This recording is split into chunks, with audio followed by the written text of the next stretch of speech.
Next topic हमारा है lecture number 10 का डायरेक्ट एंड इनडायरेक्ट टैक्सेस। ठीक है, डायरेक्ट और इनडायरेक्ट टैक्सेस क्या है ये हमने पहले पढ़ चुके हैं।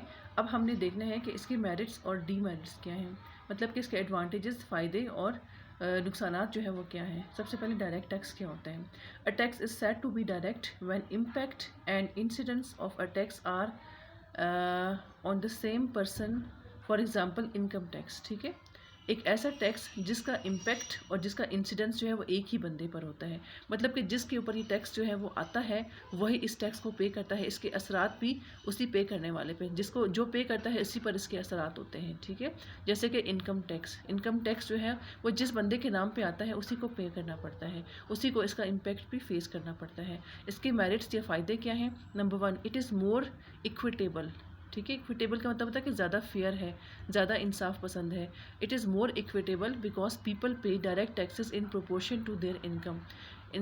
इसका पहला फ़ायदा क्या है कि जो डायरेक्ट टैक्स है ये ज़्यादा फेयर है। ठीक है, ट्रांसपेरेंट है, फेयर है, शफाफ होता है, क्योंकि जिस बंदे पर टैक्स आता है उसकी इनकम के मुताबिक आता है और उसी को पे करना पड़ता है। नंबर 2 है लेस एक्सपेंसेस ऑन कलेक्शन, कि जब हम इनकम टैक्स कलेक्ट करते हैं तो इस पर जो है बाकी टैक्सेस की निस्बत जो है इसको जमा करने में या इसे कलेक्ट करने में कम एक्सपेंसेस जो है वो करने पड़ते हैं हुकूमत को। थर्ड हमारे पास है create civics consciousness.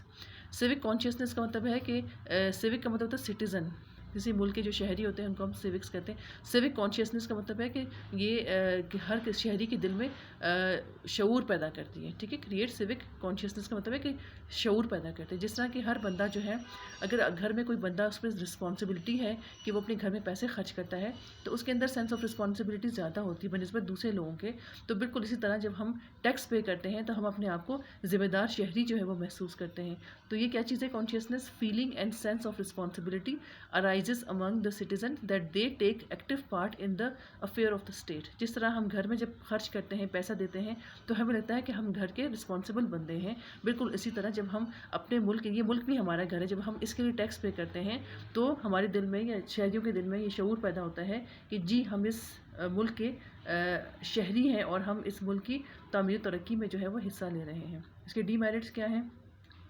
It is easy to evade a direct tax then indirect tax. ठीक है, इनडायरेक्ट टैक्स की निस्बत जो है इस टैक्स को, डायरेक्ट टैक्स को से बचना जो है वो बहुत आसान होता है। Tax payer often submit false statement of his income, कि कभी कभी जो टैक्स पेयर होते हैं वो अपने जो अकाउंट्स की जो है वो गलत स्टेटमेंट जो है वो दे देते हैं और उसके वजह से कि उनकी इनकम ज़्यादा है और वो कम इनकम शो करके उनको बताते हैं, तो फिर क्या होता है कि उनके ऊपर जो है वो इनकम कम आती है। अक्सर हमारी पॉलिटिशियन जो है वो अरबपति और करोड़पति हैं, लेकिन जब उनको उनकी स्टेटमेंट देखी जाए तो वो कितना टैक्स पे करते हैं, 500, 700 या 1000 रुपये टैक्स उन्होंने पे किया होता है। तो वो किस तरह इस टैक्स से जान छुड़ाते हैं कि वो जो है वो अपने अकाउंट की गलत स्टेटमेंट जो है वो शो करके तो अपने इनकम टैक्स से अपने आप को बचा लेते हैं। इसके बाद है it is to be paid in lump sum every year. हर साल जो है ये इनकम टैक्स जो है पे तो 12 महीनों का करना पड़ता है, लेकिन एक साथ पे करना पड़ता है। ठीक है, it often becomes difficult for tax payer to pay large amount in installment. तो ये बहुत मुश्किल होता है एक बंदे के लिए कि 12 महीनों का टैक्स जो है वो एक साथ पे करें। ये इसका डीमेरिट है। इसके बाद है इनडायरेक्ट टैक्सेस। इनडायरेक्ट टैक्सेस क्या होता है कि इनडायरेक्ट टैक्सेस ऐसा होता है, टैक्स होता है कि जो हम किसी दूसरे बंदे पर इसको ट्रांसफ़र करते हैं, तो इसका इंस्टेंस जो है वो एक बंदे पर होता है, जो इसका इफेक्ट होता है वो दूसरे बंदे पर होता है।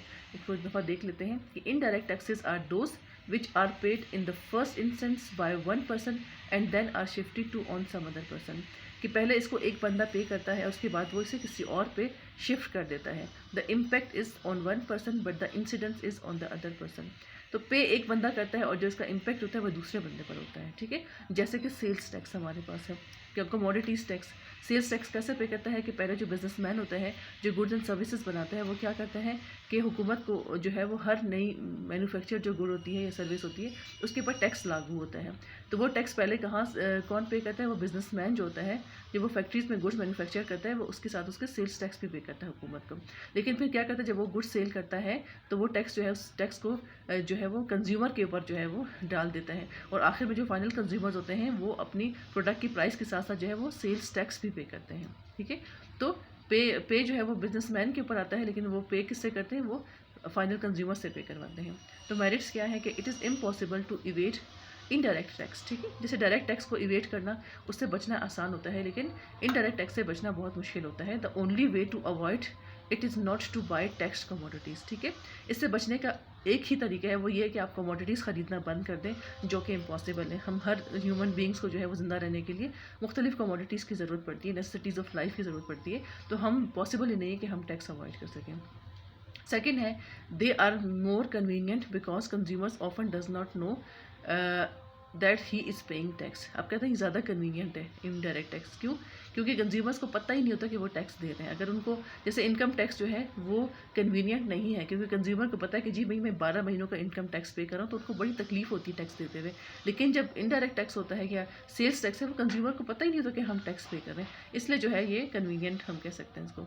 Every member of society contribute something towards revenue of state, कि सोसाइटी का हर मेंबर, हर बंदा जो है जो कि गुड्स एंड सर्विसेज परचेज करता है, वो क्या करता है, वो कुछ ना कुछ कंट्रीब्यूट करता है।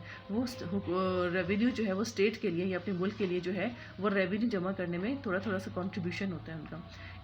If state wishes to discourage intoxicants and harmful drugs.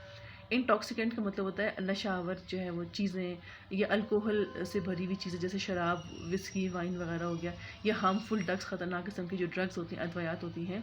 अगर स्टेट के कोई मुल्क जो है वो ये चाहे कि हम ये ख़तरनाक किस्म की अद्वियात या अल्कोहलिक ड्रिंक्स वगैरह या नशावर चीज़ों को हम बंद करें, तो वो क्या करें, इन पर बहुत ज़्यादा टैक्स लगा दें। जब टैक्स लगा देंगे तो इनके प्राइसेस जो है वो बहुत ज़्यादा हाई हो जाएंगे। इस तरह जो है वो ये चीज़ें जो है वो डिस्करेज होंगी। अब है इनडायरेक्ट टैक्सेस के डीमेरिट्स, ठीक है। डीमेरिट्स या नुकसानात में क्या क्या है? It is regressive in character, ठीक है। ये कैरेक्टर वाइज रिग्रेसिव है। इट इज़ इनइक्विटेबल, ये गैर मुनसिफाना है। गैर मुनसिफाना किस तरह है कि इसमें इंसाफ नहीं होता। बर्डन, अब कहते हैं जैसे हमने पढ़ा था कि इनकम टैक्स जो है उसमें मुनसिफाना होता है, उसमें तकसीम किस तरह होती है कि जो कम इनकम वाले लोग हैं उनके ऊपर कम टैक्स होता है, जो ज़्यादा इनकम वाले लोग हैं उनको ज़्यादा टैक्स पे करना पड़ता है। तो वहाँ पे इक्विटी होती है। यहाँ पे ये इनइक्विटेबल है, क्यों? क्योंकि बर्डन जो है वो किस पे गिरता है? कंज्यूमर्स पे, ठीक है। Burden of tax falls more on poor people than on rich. Poor people कौन है? कंज्यूमर्स हैं। रिच पीपल कौन है? बिजनेसमैन हैं, मैन्युफैक्चरर्स हैं, प्रोड्यूसर्स हैं, होलसेलर्स हैं, रिटेलर्स हैं। वो सारे के सारे क्या करते हैं? वो इस टैक्स का जो बर्डन होता है वो कंज्यूमर्स के ऊपर, फाइनल कंज्यूमर्स के ऊपर शिफ्ट कर लेते हैं, और आखिर में फाइनल कंज्यूमर्स को ये टैक्स के पैसे जो है वो देने पड़ते हैं।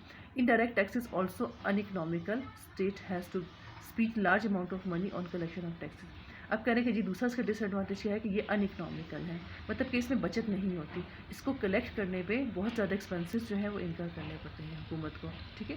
तीसरा है tax is wrapped up in prices. ये टैक्स जो है वो कौन, इनडायरेक्ट टैक्स जो है वो क्या किया जाता है, उसको प्राइस के साथ लपेट दिया जाता है।